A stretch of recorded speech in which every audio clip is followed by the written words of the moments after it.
Bienvenue à cette revue des marchés boursiers Cachemire du lundi 14 octobre 2024. Aujourd'hui, bourse canadienne fermée, donc on n'a pas de résultats, mais du côté de Wall Street, on en a.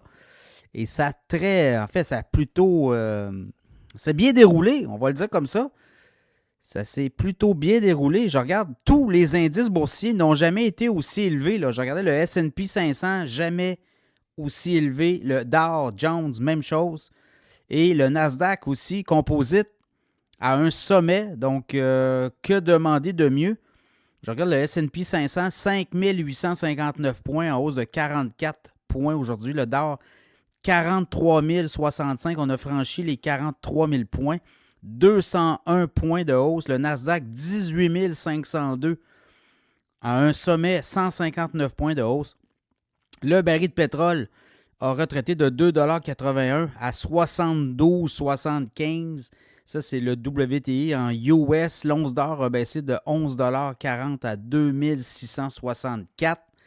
Le Bitcoin a explosé aujourd'hui de 3253 points, 65 964. On a même atteint les 66 000. Il y a une tendance. Octobre, novembre, décembre, c'est souvent des très bons mois pour le Bitcoin. Ça sera surveillé. Je regarde, Nvidia s'approche. On a dépassé Microsoft et là, on s'approche d'Apple comme étant la capitalisation boursière la plus importante de la planète. Nvidia, le titre a monté de 3,27 $ aujourd'hui à 138,7 $. Et là, on est rendu, la valeur boursière d'Nvidia est rendue à 3 390 milliards. Dans le cas d'Apple, le titre est à 231,30 et on est rendu à 3 520 milliards. Donc, on a dépassé Microsoft. On s'approche d'Apple. Est-ce qu'on va être capable de les rattraper? C'est la grande question. Il y a des analystes qui voient le titre d'NVIDIA autour des 150 $ prochainement. C'est à 138. Donc, c'est quand même une très belle montée, là. Si vous regardez depuis son creux du 6 septembre à 102 $, on est rendu à 138,7 $. Est-ce que ça va se calmer?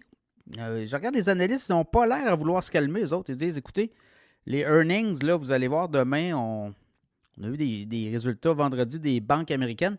Demain, ça va débouler, là, United, Citigroup, Interactive Broker. Je regarde PNC, Hancock, Progressive, Charles Schwab, Fulton, State Street. Il va en avoir là, des résultats financiers. Mercredi, Alcoa, Abbott, PPG. Je regarde Equifax, Discover. Ça va US Bank Corp, Morgan Stanley. Ça va débouler. ASML aussi. Et là, c'est comme ça toute la semaine. Netflix, jeudi. Il va y avoir pas mal de résultats financiers. Fait que ça commence là. Et à date, on est en avance sur les résultats financiers. Donc, ça sera à suivre. Je regarde le pétrole aussi. On a, je regarde, c'est l'OPEC et l'OPEP, l'Organisation des pays exportateurs de pétrole, qui révise en baisse la croissance de la demande. Mais quand même, là, si vous regardez au niveau du pétrole, on est rendu à 104,2 millions de barils par jour consommés. Et l'an prochain, on pense autour de 106 millions. Donc, c'est... Bon, autour de... Non, on a révisé à la baisse. Là. Je regarde pour 2024, ça va être 104,1. On s'attendait à 104,2. Bon, c'est pas une grosse différence, mais pour 2025, on s'attendait à 105,9.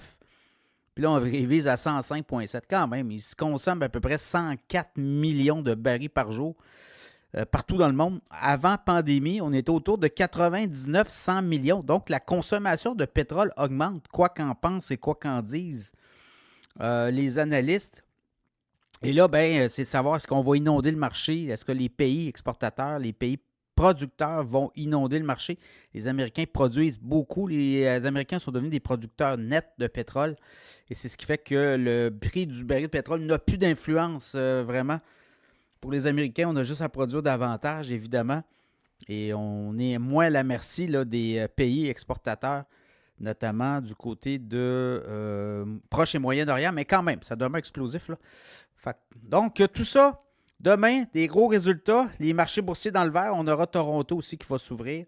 Alors, au sommet, quoi demander de mieux? On continue.